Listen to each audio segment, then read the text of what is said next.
Welcome back, subscribers, and welcome new viewers.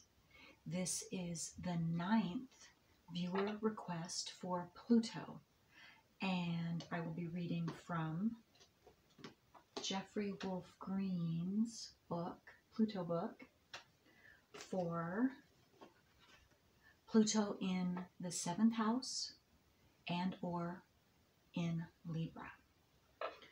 Okay, and I just want to say really quick that I thank each and every one of you who have subscribed and who like and share my videos, because that helps them to circulate out to more and more individuals who are needing this information just like you.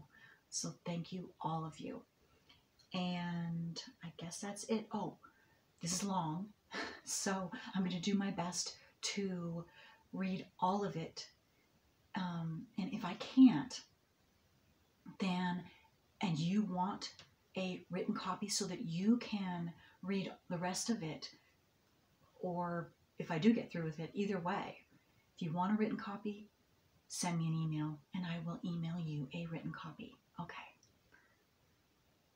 Let's see what Pluto in the 7th house or Libra has to say. And I want to thank the viewer who requested this, because this doesn't help just you, it helps each and every one of all of you who have this same Pluto. So thank you, viewer. You know who you are. As in all natural cardinal houses, Pluto in the 7th house or in Libra demonstrates that a new evolutionary cycle has been and is still underway. These individuals have been learning how to develop an objective awareness of themselves and to understand their sense of individuality in a social context. In addition, they have been learning lessons of equality, relativity, and of listening. They've been learning how to listen to others' reality as it exists for them. In so doing, they have been learning how to give in relation to what others need according to that reality. Within these lessons, they have been learning how to participate in relationships as an equal. In order to experience this evolutionary intent, those with Pluto in the 7th house necessarily have had to be involved in a wide variety of relationships.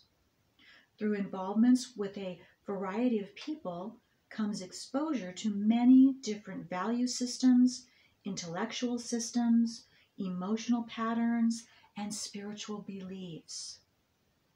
Through this process, these individuals have been learning how to understand their own intrinsic individuality through comparison or evaluation of the relationships that they form. In other words, it is through comparison with others that they may become aware of who they are as unique individuals. In this way, these people have been learning on a preliminary basis the evolutionary lesson of objectivity versus subjectivity. A fundamental lesson, because of this prior evolutionary intent, is how to participate in relationships. From the 1st through 6th houses, Aries through Virgo, the focus was on the subjective development of the individual, which necessitated a self-centered orientation to life.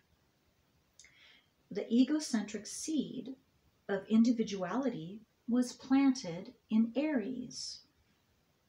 From Aries through Leo, the 1st house through the 5th house, this seed progressively expanded and grew in ever-widening circles of development. In Leo in the 5th house, the egocentric seed had blossomed into a creative self-actualization of intrinsic individuality. In the 6th house and Virgo, The archetypal need was to experience essential aloneness and to purge or purify the egocentric balloon of self-importance. In addition, it was necessary to learn the practical skills or techniques that allowed for an appropriate harnessing, focusing, and channeling of the inherent work capacity of the individual to serve the needs of the culture, tribe, or society in a practical way.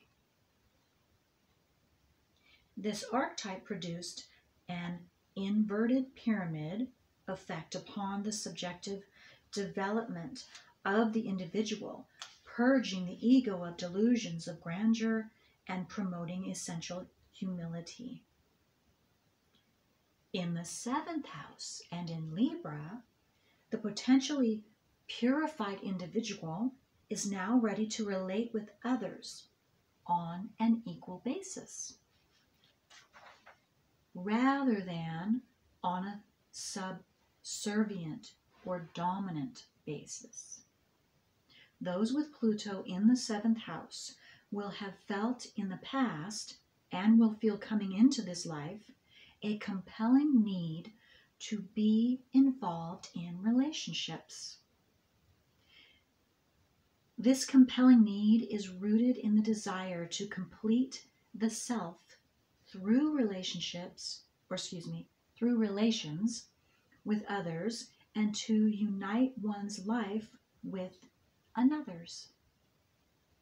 Because of this prior evolutionary intent, the unconscious emotional security structure of these individuals is rooted in their need to be involved in relationships in order to feel fulfilled and complete.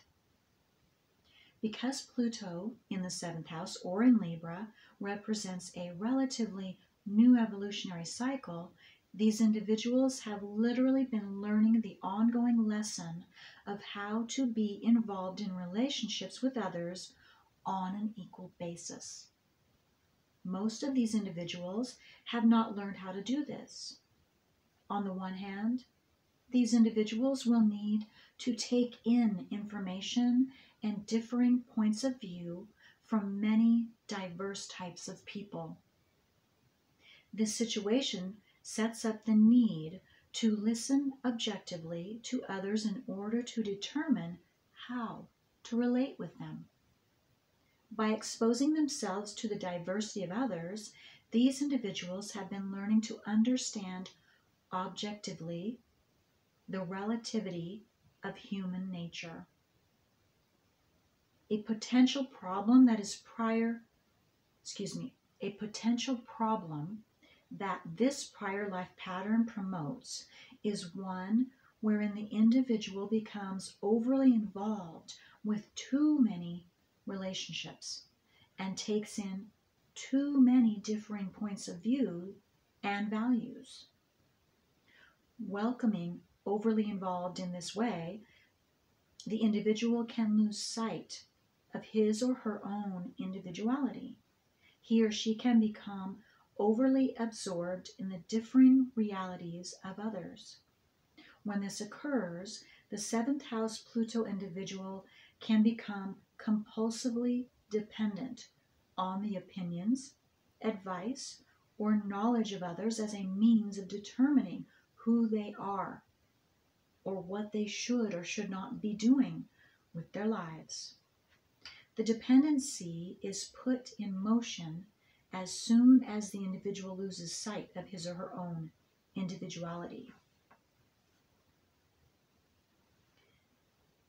So what I'm seeing is you are also learning about balance between your personal self and others. A healthy balance. In this condition, these individuals cannot relate to themselves without relating to others. They are not comfortable unless others are around. In addition, once the individual loses sight of his or her own individuality, the stage is set wherein the individual will be subconsciously attracted to very powerful individuals who appear to be very strong, stable, sure of themselves, and who have the ability, and perhaps the need, to guide or control the formation and development of the 7th house Pluto person. In this situation, the individual has reached an extreme imbalance in which they are utterly dependent on the partner or people they are involved with. In the worst cases, the situation promotes the alter ego effect, wherein the 7th house Pluto person is promoting or fulfilling the needs of another to the exclusion of their own needs. The other person has manipulated the dynamics of the relationship in such a way as to make the 7th house Pluto individual feel that their needs are being met by becoming an alter ego to the other. In effect, the 7th house Pluto individual is being dominated by the needs of the other in such a way as to feel that those needs, desires, opinions, values, and beliefs are their own. In this way, they have become dependent on the other to have their needs, desires, ideas, values, and beliefs validated, defined, and fulfilled by the other. The 7th house Pluto individual has simply become an extension of the other's reality and identity, an alter ego. On the other hand, this same evolutionary dynamic of listening, observing, and identifying the reality of another to give to them what they need according to the other's reality sets up another potentially extreme way to behave in relationships to others. In this extreme, the 7th house Pluto individual becomes the dominant person. By listening intently, they can make others feel that they understand them or are concerned about them because of the ability to play back the other's reality to them. In effect, the 7th house Pluto person is unconsciously attracting those who need counsel, advice, companionship, love. This dynamic can lead to a position of emotional control within the relationship if the 7th house Pluto person compulsively manipulates the relationship to make the other person always feel that they need this individual in their lives to be okay, to be secure, to be loved. In this situation, the 7th house Pluto individual will impose his or her own values, beliefs, ideas, and nature on the other in such a way as to make them feel as though those values, ideas, beliefs, and nature are their own. Again, this kind of relationship is in a state of extreme imbalance.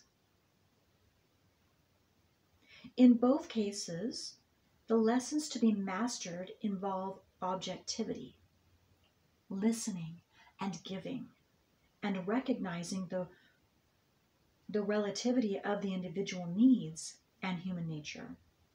In both cases, the person is learning socialization. In both cases, equality and balance were not learned in the past.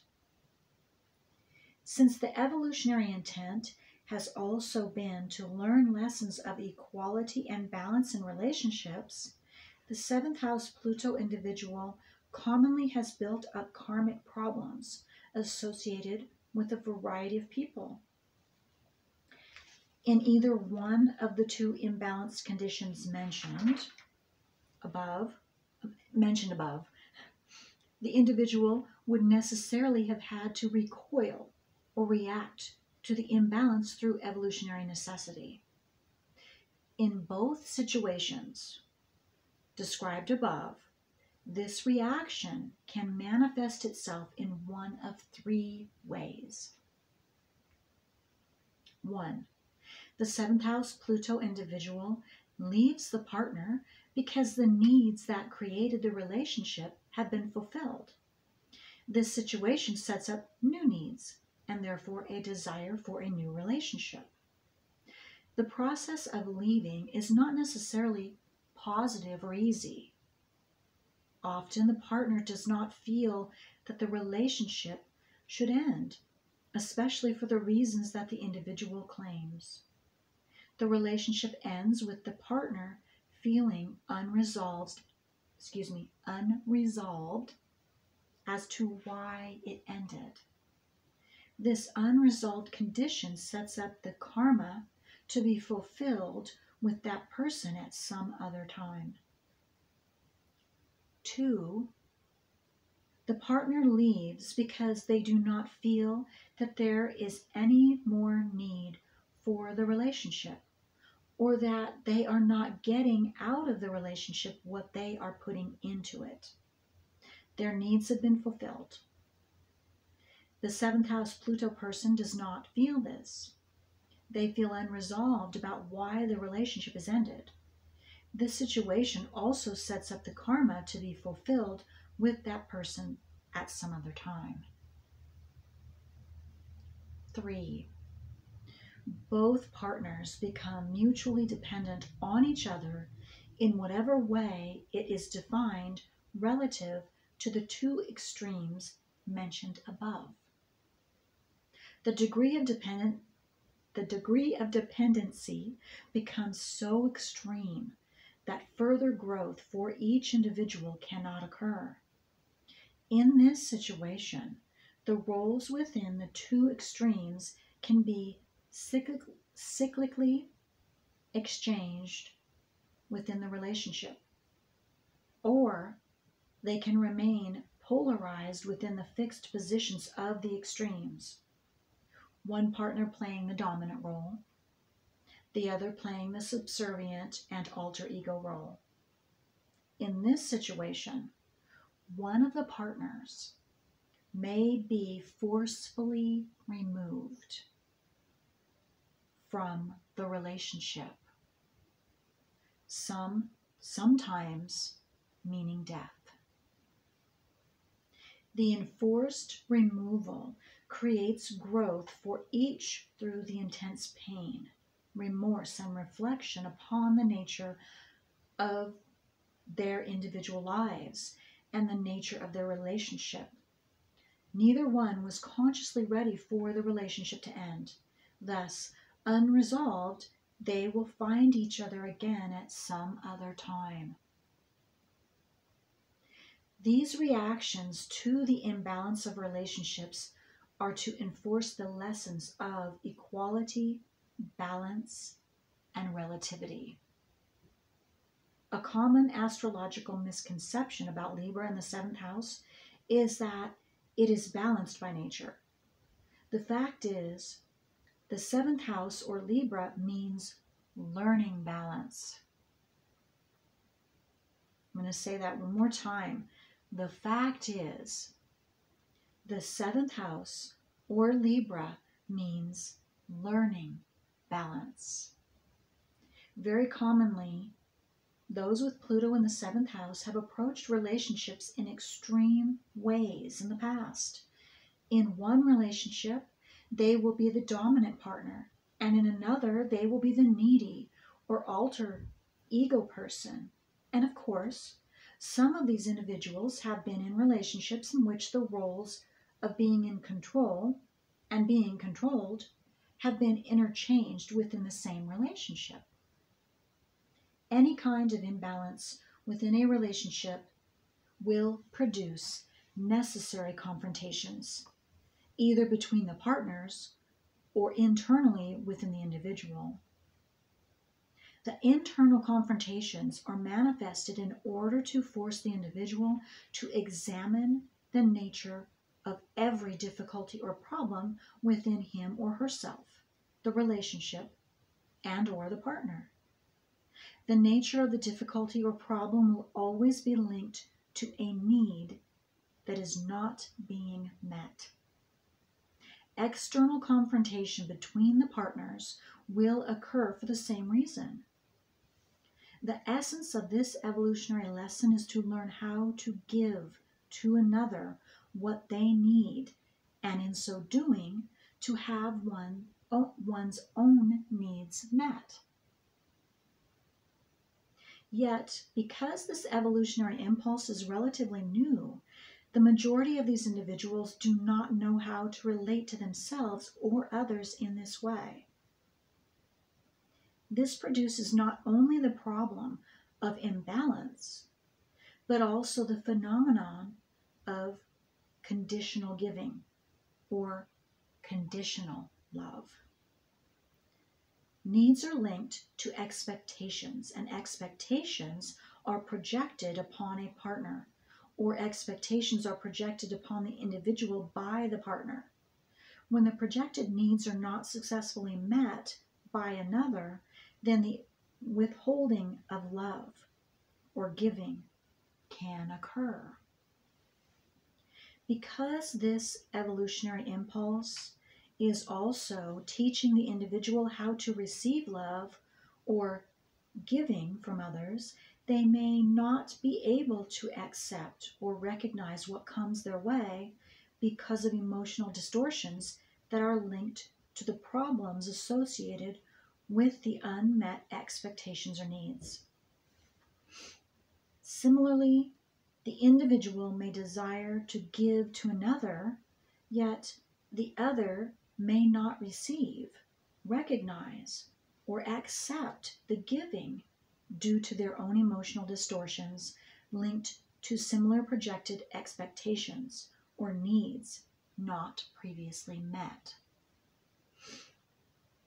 This evolutionary dilemma is necessary in order for these individuals to learn how to relate to themselves and others in a balanced and equal way. The confrontations, the conditional love, the leaving or being left by another, the shock of losing a partner through death, the alternating of dominant and subservient roles within the relationship, relationships that are formed upon the fixed roles of dominance and subservience, all occur to enforce the lessons of balance and equality, objectivity, and understanding one's individuality in a social context. And I just want to say, Pluto, wherever Pluto is, and it being here, this is a big thing. It's a big deal. Pluto is a big deal, and there's a lot to understand and a lot of information that I've just already read, and I'm not nearly finished. So if you're feeling overwhelmed, that's all right. Keep going, keep listening, because it is being taken in some way, shape, or form, but absolutely, especially if you're feeling overwhelmed or that this is a lot of information, because it is, send me an email so I can send you the written part, the written copies of this, so that you can read it over and over for yourselves, because there is a lot of information. And also listen to this video more than once, as many times as you need to, because this, again, Pluto is all about getting to the root. And whether you like it or not, Pluto will do that. And it doesn't care about feelings. It doesn't care about anything but getting to the root of wherever Pluto is for you. And some of you are going to have Pluto in Libra and the 7th house. Others of you are going to have it either in the 7th house or it in Libra, and so you will want to listen to your other half of that as well. For those of you that have it in both, this is just doubly for you. Okay, so let me continue on. These situations also occur to teach the individual what their essential needs are in a relationship, who they are because of relationships, and to develop social values regarding how people should relate to each other. These situations occur to enforce the lesson of minimizing dependency on another and to overcome the tendency to make another person the god or goddess of one's reality, or to allow oneself to be made into a god or goddess by the partner. These individuals will finally come to the realization that they need to be needed, and they will realize how this need controls the formation or dynamics of their relationships. Recognizing this dynamic, they will also understand their compelling need to give to others and to be given to. The ongoing evolutionary lesson will teach them when to give and when not to, and when giving, what to give, and when not giving, why they should not give. They can also realize that by appearing not to give in certain situations, they are actually practicing a form of supreme giving. In other words, in certain conditions, these individuals must learn how to withhold giving to others. The nature of these conditions will be when another keeps coming back for more without applying or working with what was given before. By learning how not to give in these conditions, these individuals will learn how to stop promoting dependency upon themselves by others. This is utterly necessary from an evolutionary point of view. In the very same way, these individuals can learn how to receive that which is being given to them without becoming dependent on those that are giving. By examining the specific karmic evolutionary signature in each chart with Pluto in the 7th house, we can determine how the individual has approached relationships before, and what kinds of people the individual has been attracted to, and for what reasons.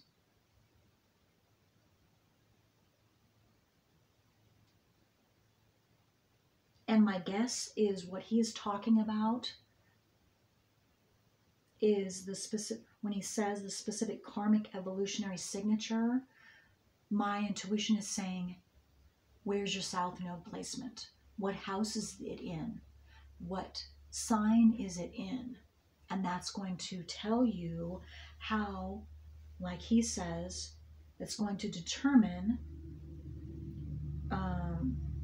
the signature, the evolutionary, okay, that's going to determine how the individuals, you, the individual, has approached relationships before in the past, whether you want to see it as a past life or a ancestral thing, because South Nodes, from all of my research, they get passed down to the next generation if the previous generation wasn't able to, for whatever reason, complete the South Node properly. So it gets passed down to the children.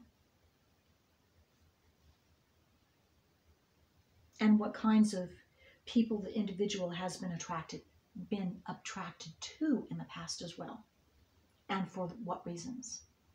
Again, that's will be shown in the South Node, wherever your South Node is located. and whatever zodiac sign placement it is. Okay.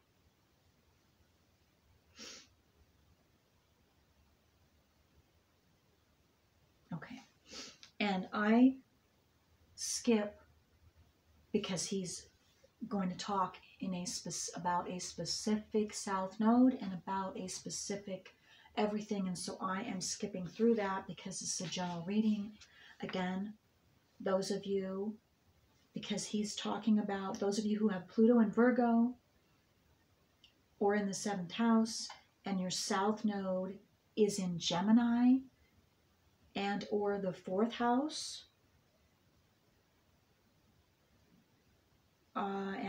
and conjuncting Venus and Mercury and Scorpio in the 9th house. Anyway, if you have any of that, you will want to read this. And so just send me an email and I will send you a written copy.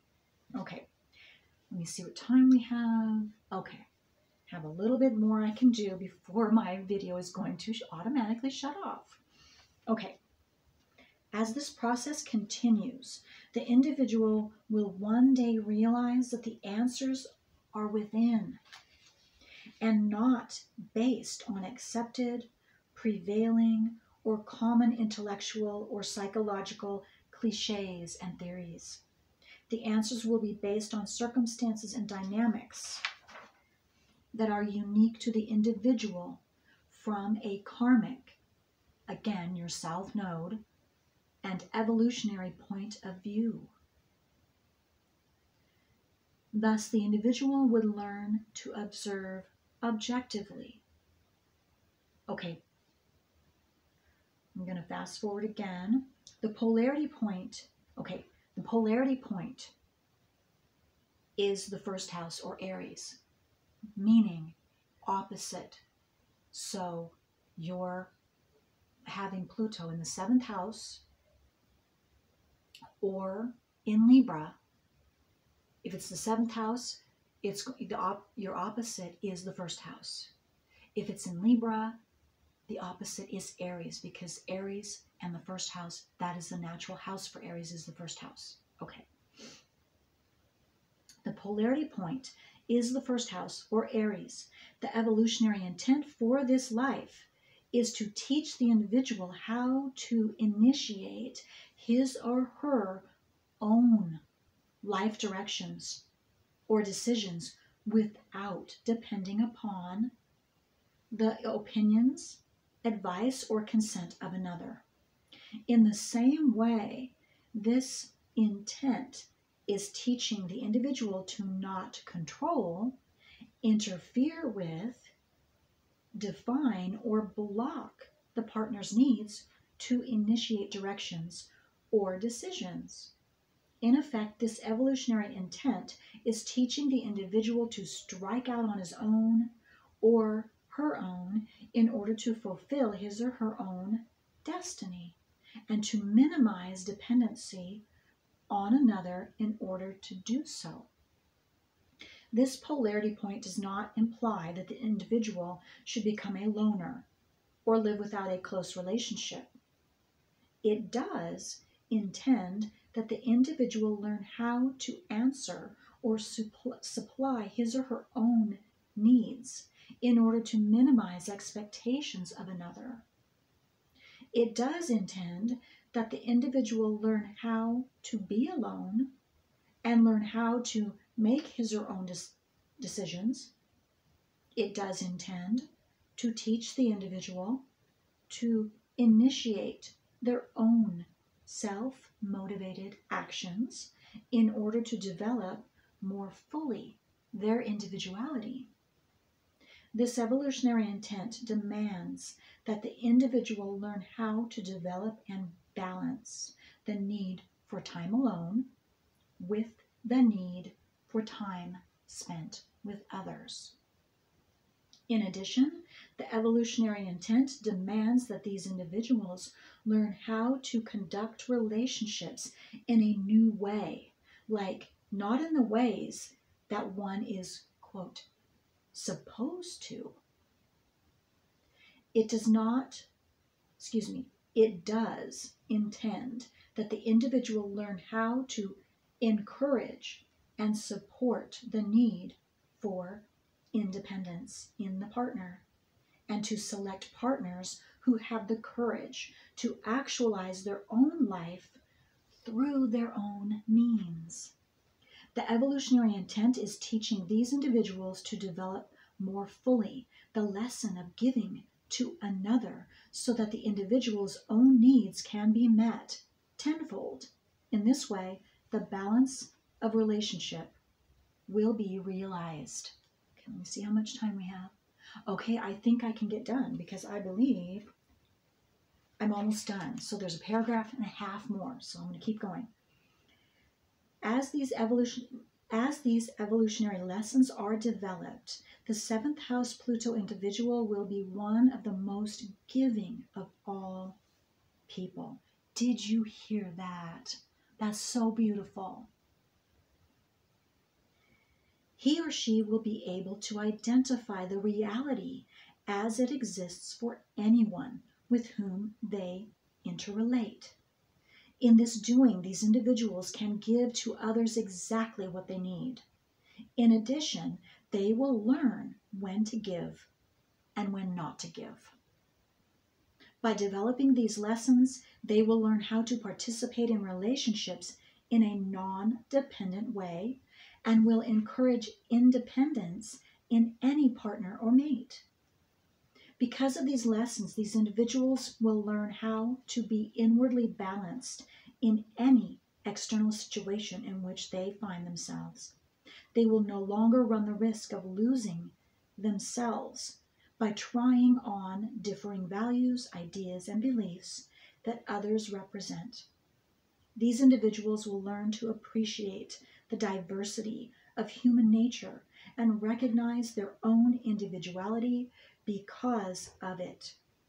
This realization can translate into the gift that they give others, the courage to discover and be themselves. Beautiful. Common characteristics of the Pluto in the 7th house or Libra: compulsive needs to be in relationships or to relate with others in order to feel complete, the need to dominate or be dominated by another, the need to be needed by others, the need to be liked by others will have a hypnotic effect on people, the need to solicit advice or to give advice to others. And finally, famous people with Pluto in the 7th house or Libra: Alan Watts, Jim Jones, Dustin Hoffman, Gertrude Zella, Matahari, Immanuel Kant. Okay, that's it. I did it. And my video recorder did not automatically stop, so I'm so happy. Okay, so any questions any of you have, any comments, I love to hear them. And please, if you would like a written copy of this Pluto for yourself, by all means, I need an email address, so it would be best if you would email me. That would be great. And I will absolutely do that for you. Okay? So until next time.